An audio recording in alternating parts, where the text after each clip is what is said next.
not the most boring filler. Can I learn to speak?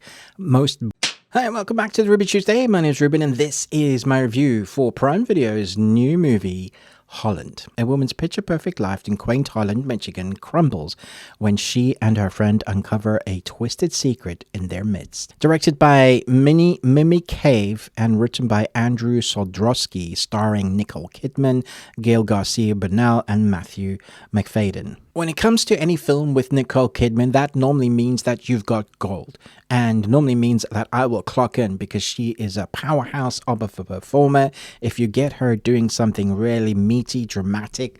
Recently, she's been in the TV series Linus, and I really like her character in that. I think she's fantastic. Linus itself is a great TV series, but if you go back to the original old films with Nicole Kidman, the three that Tom Cruise and her did, Eyes Wide Shut was the least good one, but Far and Away is a great classic, and she's done a few other seasons of TV that I've just really loved. So normally when it's Nicole Kidman, I clock in and go, yeah. But I have to be honest, this is one of the most boring thrillers I've ever seen, and adding the word boring and thriller together should not work. It's a sort of like 1940s feeling to it. House aesthetics, old style Holland, windmill in the background, quintessential perfect 2.0 family, and it's meant to give you a sort of Stepford Wives. Even in the dialogue and the way people speak when your child swears, like, no, we don't speak like that. I don't know why I'm speaking like Count Dracula. No.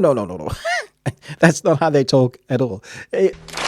Imagine a sort of Holland accent, but not really. That's kind of what they're going for here. And it's also quite confusing as to what time period this is even set, because we have this old style looking places like Holland, but like, it forgot that it's in the present and it's still stuck in its past, but we have all the modern gadgets.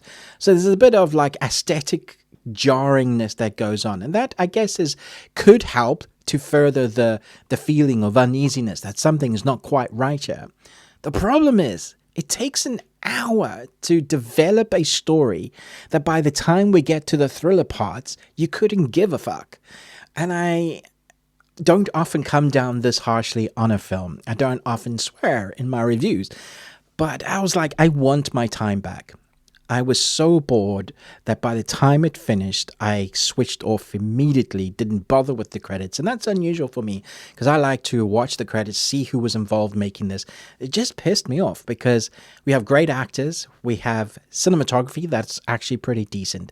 But the story took so long to get to the places. It was building story in places, thinking that it was a thriller, working in places that it wasn't. The thriller-esque score try to help elevate the mood to put you in that kind of moment. There's a love triangle relationship thing that goes on here.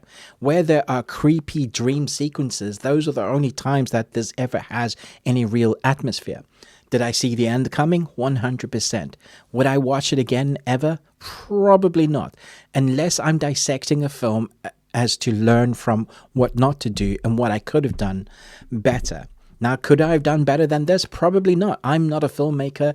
I used to be working in film. I've worked in features and shorts and music videos. I know my way around a red camera or behind the scenes or in front of the scenes. I've worked in the industry for many, many years. So when I get to something like this, I feel like it's a slight on me, like the art itself is a slap in my face going, hey, you don't like, your time? Let's just waste your time.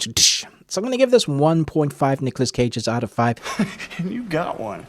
And that's because the cinematography here is good. And there's some acting moments that I think is good around a script that just feels forced and counterintuitive to what the story is that they're trying to tell. Maybe I just didn't get it. Maybe this film wasn't for me and there is something magical about it. But for me, I have to say, give this a pass. Watch something else that comes out today. Thanks so much for spending your time with me. Let me know what are your thoughts on this film. What's the best Nicole Kidman movie that you've watched? I'd love to hear your thoughts on that. But most of all, until next time, remember, live long and Tuesday.